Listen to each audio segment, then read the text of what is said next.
J'aurais pu plus m'attarder sur Tokyo, mais l'envie de changer d'ambiance est venue au quatrième jour. Après m'être fait le marché au poison de Tsukiji, et avoir ingurgité mon poids en sushi et sashimi frais. Voilà encore une des choses que je regretterais du Japon, la qualité de la nourriture. Tout est bon, tout est frais. Bon, quitte à changer d'ambiance, je me suis un peu intéressé à la musique japonaise. J'ai vite passé sur tous les groupes d'idoles, des jeunes filles faisant à la fois actrices de seconde voire troisième zone, animatrices télé, putain la télé japonaise, bordel, modèle et chanteuse. Être idol, c'est avoir un contrat d'idol, c'est être sous contrat pour une durée limitée, c'est sourire tout le temps, c'est faire croire que la sexualité n'existe pas en portant des mini-jupes et mini-shorts. Et si tu déroges à la règle, tu es conspué comme une traîtresse à la nation. Voilà.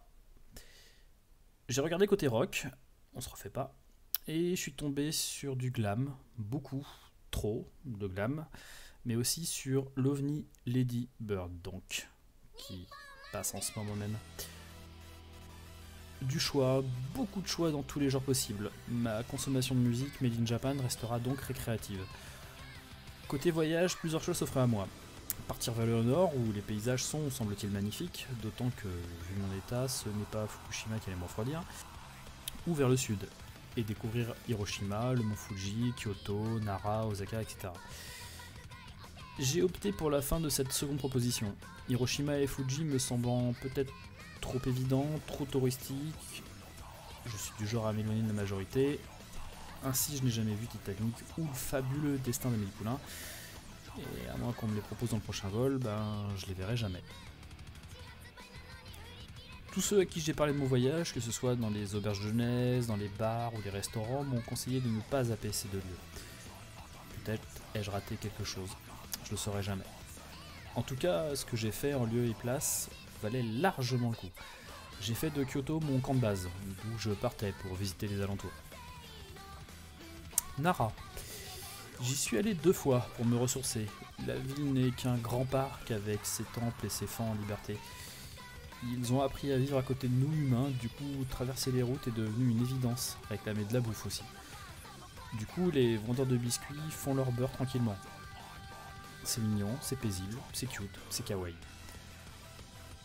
Peut-être suis-je bien tombé, mais les parcs n'étaient pas très fréquentés, ce qui a ajouté à l'apaisement. Je me suis senti bien, vraiment bien, en accord avec moi-même, comme ils disent. Et ce, même si j'ai jamais réellement compris le sens réel de cette phrase. Pourquoi dessert? Attention, petit moment histoire. Une divinité chevauchant un cerf blanc, ailé, aurait protégé une ville impériale. Depuis, les cerfs sont considérés comme des animaux divins et sont protégés et choyés.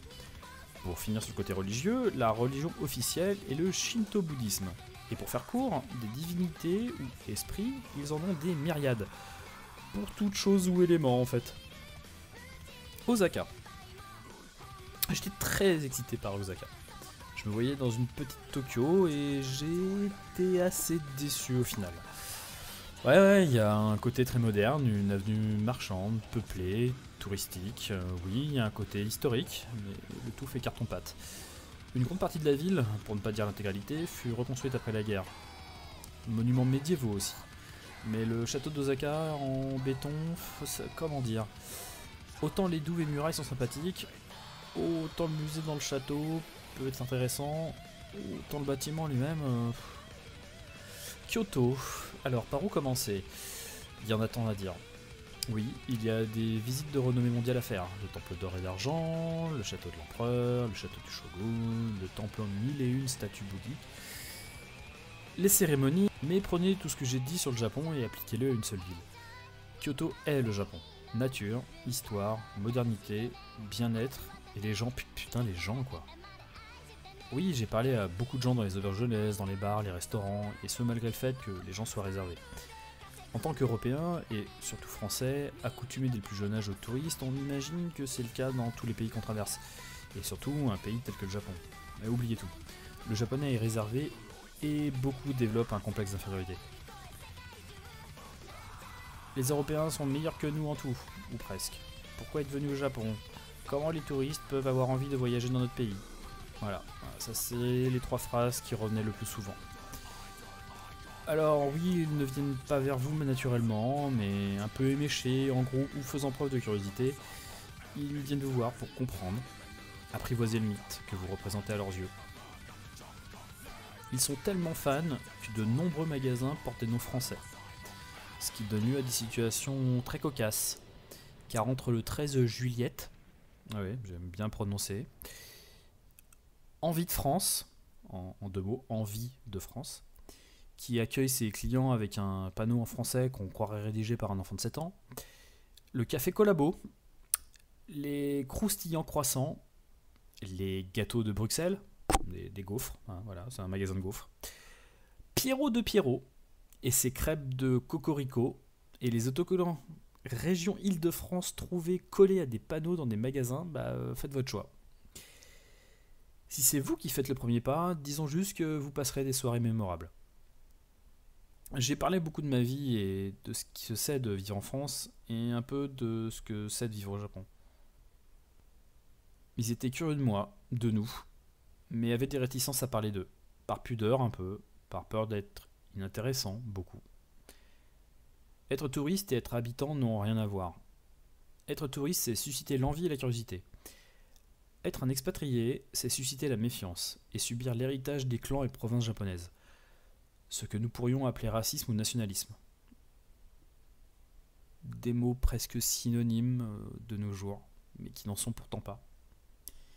C'est par exemple encore susciter la défiance quand on est japonaise et qu'on sort, qu'on se marie avec un étranger. Ou ne jamais pouvoir être promu, ou si peu, lorsqu'on est un expatrié travaillant pour une entreprise japonaise. Voilà. Je pourrais encore faire des heures et des heures, mais je vais m'arrêter là pour maintenant, car vous avez saisi l'essentiel. Le monde est vaste, et je n'ai que peu de temps. Mon corps me le rappelle souvent. Je m'appesantis pas sur mon état de santé, ça donne l'impression que je vais bien au final. À vous, à moi. Mais peut-être que ce soir, en me préparant à quitter ce magnifique pays, j'ai besoin d'écrire un peu plus à ce sujet. Alors non, je vais pas au mieux. Disons que j'ai des phases, quoi. Et que celles-ci me prennent par surprise. La nuit surtout. Des fois un peu en pleine journée. Je fais des crises, certaines d'angoisse, d'autres non. Je prends sur moi, ou du moins je tente. Je flippe, putain. Je flippe que chaque crise soit la dernière. Vous vous dites que vous sachant mourant et en prenant sur vous, vous saurez vous préparer et accepter votre état ? Connerie. Si vous êtes de ceux qui pensent que l'immortalité n'est pas souhaitable, vous pouvez sérieusement crever la gueule ouverte.